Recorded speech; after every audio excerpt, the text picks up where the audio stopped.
MySQL டேட்டாபேஸ்க்கும் PostgreSQL டேட்டாபேஸ்க்கும் இருக்கிற difference வந்து இப்போ நம்ம பார்க்கலாம். ரெண்டுமே SQL யூஸ் பண்ணி நம்ம ஒர்க் பண்ணுற டேட்டாபேஸ் தான். இந்த ரெண்டு டேட்டாபேஸுமே வந்து நமக்கு ஃப்ரீயாக அவைலபிளாக இருக்கிற டேட்டாபேஸஸ் தான். ஃபர்ஸ்ட்டு MySQL பற்றி வந்து பார்க்கலாம். MySQL வந்து ரொம்ப சிம்பிளான ஒரு டேட்டாபேஸ். செட்டப் பண்ணுறதுக்கும் சரி, அதில் நம்ம ஒர்க் பண்ணுறதுக்கும் சரி ரொம்ப சிம்பிளாக வந்து இருக்கும்.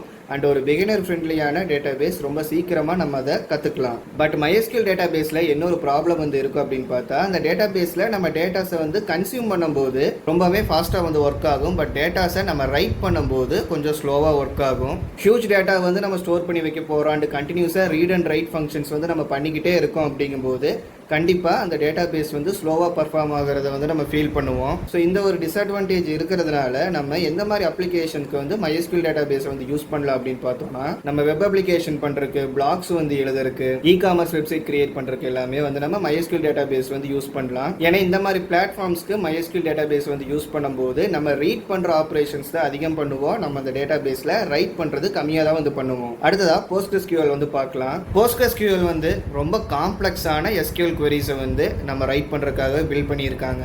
அண்ட் இதை பொறுத்த வரைக்கும் நம்ம கண்டினியூஸாக ரீட் அண்ட் ரைட் ஆப்ரேஷன் வந்து எவ்வளோ வேணாலும் பண்ணலாம். எப்பவுமே வந்து நமக்கு ஸ்லோவாக வந்து ஒர்க் ஆகாது. அண்ட் PostgreSQL நம்ம JSON டேட்டா ஸ்ட்ரக்சர் கூட ஒர்க் பண்ணுறதுக்கும் ரொம்ப ஹை சப்போர்ட் வந்து இருக்கும். அண்ட் PostgreSQL வந்து நம்ம ரொம்ப காம்ப்ளெக்ஸான டேட்டா மாடல்ஸையும் நம்ம யூஸ் பண்ண முடியும். அண்ட் அது மட்டும் இல்லாமல் இதில் SQL-க்காகவே நிறைய அட்வான்ஸ் ஃபீச்சர்ஸ் வந்து கொடுத்துருப்பாங்க. அது மற்ற SQL பேஸ் பண்ண டேட்டா பேஸில் வந்து இருக்காது. ஸோ இது MySQL விட ரொம்ப பவர்ஃபுல்லாக இருக்கிறதுனால தான் டேட்டா அனலிட்டிக்கல்ஸ், AI, மிஷின் லேர்னிங் மாதிரி ரொம்ப ஹை பர்ஃபார்மன்ஸ் தேவைப்படுற பிளாட்ஃபார்மை பில்ட் பண்ணுறதுக்கு எல்லாமே PostgreSQL வந்து யூஸ் பண்ணுறாங்க. அண்ட் இந்த ரெண்டு டேட்டா பேஸுமே வந்து ஃப்ரீ அப்படின்னு வந்து பார்த்துருந்தோம். அண்ட் நீங்கள் ஒரு பிகினராக இருக்கீங்க அப்படிங்கும்போது நீங்கள் PostgreSQL செலக்ட் பண்ணுறத விட MySQL செலக்ட் பண்ணுறதா வந்து பெஸ்ட் ஆப்ஷன். ஃபஸ்ட்டு MySQL வச்சு ஒர்க் பண்ணிவிட்டு SQL பற்றி நல்லா கற்றுக்கிட்டதுக்கப்புறம் நீங்கள் PostgreSQL வந்து அப்கிரேட் ஆகிக்கலாம். அண்ட் ஃபைனலாக லைசன்ஸை பற்றி பார்க்கலாம்.